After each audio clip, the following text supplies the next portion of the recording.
नमस्कार, खबरों की खबर में आपका स्वागत है। महाराष्ट्र के selected chief minister Uddhav Thackeray की कुर्सी वाकई अब खतरे में आ गई है। अगर वो 27 मई तक विधानसभा या विधान परिषद के सदस्य नहीं बनते हैं तो उन्हें इस्तीफा देना पड़ेगा।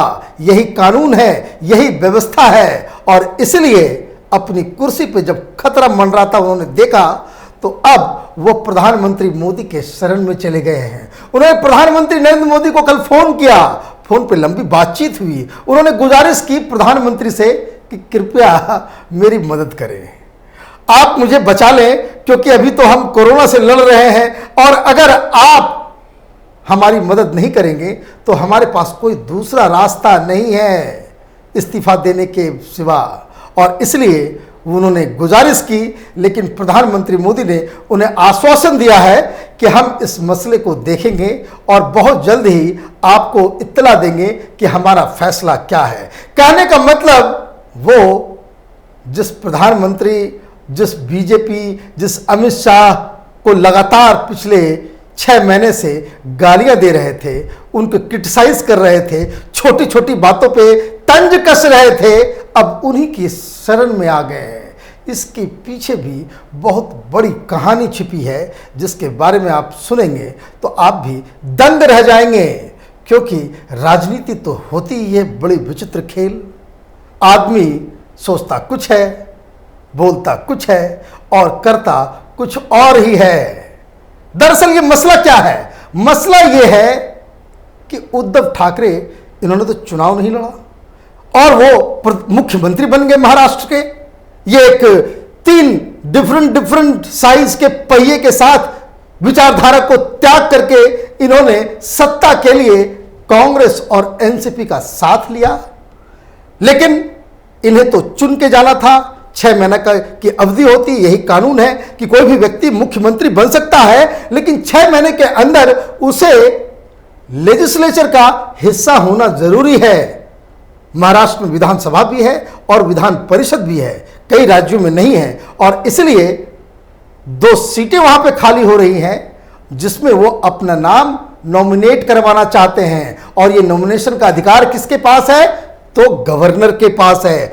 गवर्नर अगर चाहे तो इनको मुक्ति दिला सकते हैं इस प्रॉब्लम से, उन्हें नॉमिनेट करके। दरअसल शिवसेना की, उद्धव ठाकरे की प्लानिंग ये थी कि वो चुनाव लड़के वापस वो विधानसभा या विधान परिषद में आ जाएंगे, लेकिन इस कोरोना की वजह से इलेक्शन कमीशन ने सारे इलेक्शंस को पोस्टपोन कर दिया, तो ये मसला अधर में लटक गया।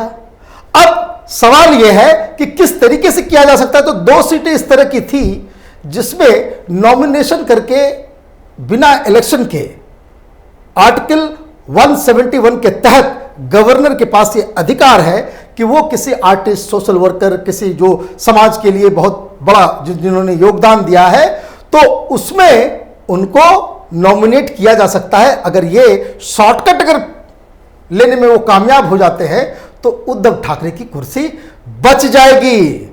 लेकिन गवर्नर के साथ इन्होंने रिश्ते पहले से ही खराब कर लिए। इनका जो बड़बोला प्रवक्ता है संजय राउत तो लगातार गवर्नर साहब के खिलाफ निगेटिव टिप्पणियां कर रहा था, लेख लिख रहा था कि गवर्नर का जो दफ्तर है वो बीजेपी का दफ्तर हो गया, वो राजनीति का अड्डा हो गया है, तो रिश्ते आपने सबसे खराब कर लिए। अब इसका खामियाजा भुगतना पड़ रहा है। 9 अप्रैल को पहली बार कैबिनेट ने रिकमेंड किया, ये जो नॉमिनेशन होता है उसमें कैबिनेट के पास अधिकार है कि वो नॉमिनेट करे नाम को। तो जब नॉमिनेशन किया गया 9 अप्रैल को तो उसमें उद्धव ठाकरे का नाम आया, लेकिन गवर्नर साहब ने मना कर दिया। क्यों? क्योंकि कुछ टेक्निकल प्रॉब्लम्स थी। टेक्निकल प्रॉब्लम्स में से एक प्रॉब्लम यह भी बताया जा रहा है कि आप उस कैबिनेट के हेड हैं जहां यह फैसला लिया जा रहा है कि उद्धव ठाकरे को नॉमिनेट किया जाए, तो यह कैसे हो सकता है कि आप अपना ही नाम नॉमिनेट कर लें? यह टेक्निकली एक रॉन्ग प्रेसिडेंस है। इसका कोई उदाहरण पहले नहीं देखा गया है और इसलिए इसे नकार दिया गया। बीच में मसला कोई हाईकोर्ट लेके चला गया, हाईकोर्ट ने भी हाथ खड़े कर लिए, बोले ये तो अधिकार गवर्नर का है, हम इसके बीच में नहीं बोलेंगे। फिर दूसरी बार फिर से भेजा गया रिकमेंडेशन कैबिनेट की तरफ से, और इस बार टेक्निकली वो उस प्रॉब्लम को हटा दिया कि जिस कैबिनेट मीटिंग में ये फैसला लिया गया उसमें वो हिस्सा वो नहीं ले रहे थे, तो वो करेक्शन किया गया। लेकिन गवर्नर साहब ने कहा कि मुझे वक्त दीजिए, इस पे फैसला लेना होगा, हमें और भी कानून के जानकारों से जो है राय विमर्श करना होगा, उसके बाद हम ये फैसला लेंगे। लेकिन ये तो सीधी सीधी कहानी मैंने आपको बता दी, लेकिन इसके पीछे एक और बड़ा षड्यंत्र चल रहा है। षड्यंत्र यह है कि चूंकि ये कॉन्स्टिट्यूशनल क्राइसिस क्रिएट होने जा रहा है महाराष्ट्र के अंदर, तो उद्धव ठाकरे ने इस समस्या से निपटने के लिए जितनी भी तमाम एनसीपी और कांग्रेस के अलावा जितनी छोटी छोटी पार्टियां हैं उनके द्वारा पत्र भेजे गए गवर्नर साहब के पास कि आप जल्द से जल्द, चूंकि ये क्राइसिस का मौका है, यहां पे कोरोना से लोग जूझ रहे हैं, इसलिए आप फैसला लेने में विलंब ना करें। यहां तक भी ठीक है, लेकिन एक बात समझ में नहीं आ रही है कि ये जो अलायंस है, अघाड़ी अलायंस जो महाराष्ट्र के अंदर है, ये सारी छोटी छोटी पार्टियां तो गवर्नर से रिक्वेस्ट कर रही हैं, लेकिन ये एनसीपी के जो महासर्वोच्च सुप्रीमो है शरद पवार, वो उनके मुंह में ताला लगा हुआ है। उनकी पार्टी की तरफ से कोई रिकमेंडेशंस या कोई इस तरह के बयान नहीं आए हैं। राहुल गांधी कांग्रेस पार्टी के सबसे बड़े लीडर हैं, सोनिया गांधी अध्यक्ष है अभी फिलहाल, बाकी सारी बातें हो रही हैं, उनके अलायंस का चीफ मिनिस्टर की कुर्सी जा रही है, लेकिन कांग्रेस पार्टी की तरफ से भी बिल्कुल सन्नाटा, कोई कुछ बोल ही नहीं रहा है। तो कहने का मतलब यह है कि इस अघाड़ी अलायंस के अंदर एक अजीबोगरीब राजनीति चल रही है। ऐसा लग रहा है कि कांग्रेस पार्टी नहीं चाहती है कि यह पूरा मसला जो है आसानी से सॉल्व हो जाए। अलायंस तो बना रहेगा, लेकिन मुख्यमंत्री कोई और भी तो हो सकता है। कांग्रेस पार्टी जब से ये अलायंस बनी है तब से लगातार उद्धव ठाकरे को सबक सिखाने पे पड़ी हुई है। कभी ये बता देती है कि भाई ये जो सरकार जो बनी है वो मुसलमानों के आदेश के ऊपर बनी है। आपको याद होगा वो चौहान साहब का भाषण, उनसे कहा गया कि भाई ये इस तरह की बातें मत कीजिए, अलायंस में प्रॉब्लम होगा। उन्होंने कहा नहीं, जो सच बात है वो मैं कहूंगा। उद्धव ठाकरे और संजय राउत लगातार इस बात को कहते रहे कि इस तरह के कंट्रोवर्शियल इश्यूज को मत उठाइए, लेकिन फिर भी कांग्रेस पार्टी की तरफ से कभी गोडसे को तो कभी सावरकर को पता नहीं क्या क्या क्या क्या गे बता रहे थे। उद्धव ठाकरे कहते हैं कि वो पूजनीय हैं और ये जो है उनके चरित्र हनन में लगे हुए हैं। तो कहने का मतलब है कि एक तो जब से ये 3 पहिए की जो गाड़ी है, बेमेल जोड़ जो है भानुमति का कुनबा, तो वो शुरू से ही प्रॉब्लम में रहा और अब एक नई विपत्ति आ गई है। तो कांग्रेस पार्टी तो एक घाघ पार्टी है, इस तरह से बड़ी आसानी से किसी बात को वो मानने को तैयार नहीं होगी। राहुल गांधी शुरू से ही इस अलायंस के फेवर में नहीं है। राहुल गांधी के पास अब धीरे धीरे कांग्रेस का पूरा जो सत्ता है राहुल गांधी के पास आ रहा है, वो फिर से अध्यक्ष बनने वाले हैं। वैचारिक लड़ाई लड़ना चाहते हैं, तो वैचारिक लड़ाई में तो शिवसेना कहीं पे फिट नहीं बैठती कांग्रेस के पूरे स्कीम में। तो कहीं ऐसा तो नहीं कि कांग्रेस पार्टी और एनसीपी अंदर अंदर कुछ दूसरा खेल कर रही है कि 27 मई तक अगर मान लीजिए नॉमिनेशन नहीं हो पाता है, इनकी चुप्पी की वजह से ये प्रेशर नहीं देते हैं या कुछ इस तरह से कर सकते हैं कि चलो भाई इसको सबक सिखाना जरूरी है, तब ऐसी स्थिति में अजीत पवार को मुख्यमंत्री बनाने की कोशिश होगी। कांग्रेस पार्टी चाहेगी कि उनका कोई नुमाइंदा वो मुख्यमंत्री बन जाए, और जब तक ये कोरोना का मामला चल रहा है, जब तक ये इलेक्शन फिर से नहीं होता है, तब तक के लिए उद्धव ठाकरे थोड़ा वो साइड ले ले और एनसीपी या कांग्रेस का कोई दूसरा मुख्यमंत्री हो जाए।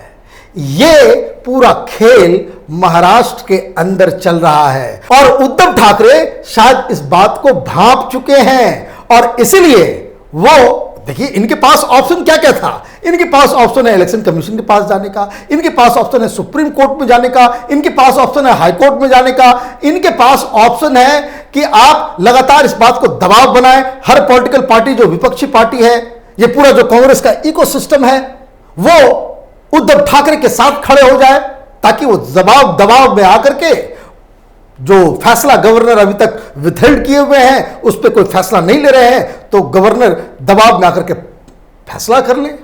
लेकिन ये नहीं हो रहा है, और इसलिए उद्धव ठाकरे ने अपना एक दूसरा चैनल खोला है इस प्रॉब्लम से निपटने के लिए, और इसलिए इन्होंने प्रधानमंत्री मोदी को फोन किया कि इस पूरे इस प्रॉब्लम से उन्हें बचाया जाए। और तो और मजेदार बात क्या है कि एक दिन पहले उनके ट्विटर हैंडल पर जाइए तो आप देखिएगा एक अनोखी तस्वीर शेयर की गई है, जिसमें उन्होंने लिखा है कि कोरोना से लड़ने के लिए जो वीडियो कॉन्फ्रेंसिंग होती है, प्रधानमंत्री और गृह मंत्री दोनों की तस्वीर लगा करके और ऑनरेबल नरेंद्र मोदी जी और ऑनरेबल अमित शाह जी करके उन्होंने ट्वीट किया है।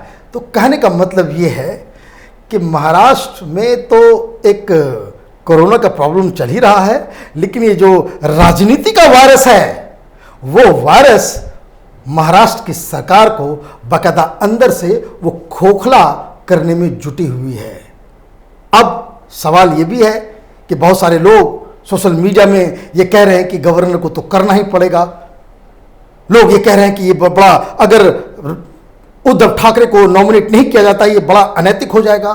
तो राजनीति में तो नैतिकता और अनैतिकता का जो पाठ ये कांग्रेस पार्टी, ये शिवसेना और एनसीपी इस महाराष्ट्र के संदर्भ में तो नहीं दे सकती है, क्योंकि जनादेश, लोगों का जनादेश तो था कि बीजेपी और शिवसेना की सरकार बने। प्रचंड बहुमत के साथ जनता ने इन लोगों को वोट दिया था, सीटें दी थी।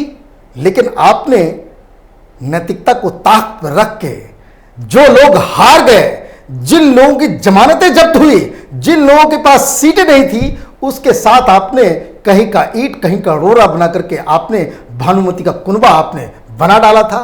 तो नैतिकता राजनीति में वो लिखने पढ़ने में तो काम आता है, लेकिन ऐसा नहीं होता है कि हर बार नैतिकता का जो दुहाई दे करके आप अपने जो इंटरेस्ट है उसको आप साधें।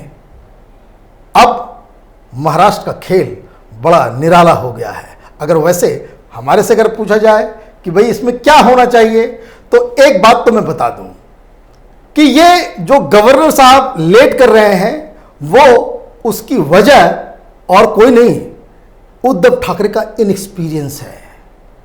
और ये जो चालाकी जो है वो कांग्रेस पार्टी और एनसीपी की, ये लोग घाघ पार्टी हैं, क्योंकि वो जो पहला जो रिकमेंडेशन गया उसमें ही त्रुटि थी, टेक्निकल प्रॉब्लम्स थे। अब जब आप इस तरह के टेक्निकल मिस्टेक्स करेंगे और या जानबूझ करके इस तरह का फंदा फंसा देंगे, तब तो फैसला नहीं होने वाला है। एक काम इन्होंने अच्छा किया कि जहां से इस चीज का फैसला होना है सीधे उन्होंने उसको फोन किया, लेकिन मोदी ने कहा कि हम इस पे बातचीत करके आपसे वापस आपको सूचना देंगे। तो कहने का मतलब यह है कि मोदी साहब ने भी एक सिग्नल दिया है कि फैसला सिर्फ मैं अकेले नहीं करूंगा। आप लगातार जिसके प्रति आप जो निगेटिव कैंपेन चला रहे थे, जिसको लगातार आप क्रिटिसाइज करते रहे हैं, उल्टी सीधी बातें आप जिसके बारे में कहते आ रहे हैं, आपको फोन वहां करना चाहिए। मतलब गृह मंत्री अमित शाह के पास इस पूरे प्रॉब्लम की जो ताला है, ताला की चाबी वो अमित शाह के पास है। महाराष्ट्र की राजनीति फिर से एक बार सो कह सकते हैं बिल्कुल नमकीन हो गई है। आप देखते रहिए कैपिटल टीवी। हमारे वीडियोस को लाइक कीजिए, शेयर कीजिए और हमारे चैनल को सब्सक्राइब कीजिए। धन्यवाद।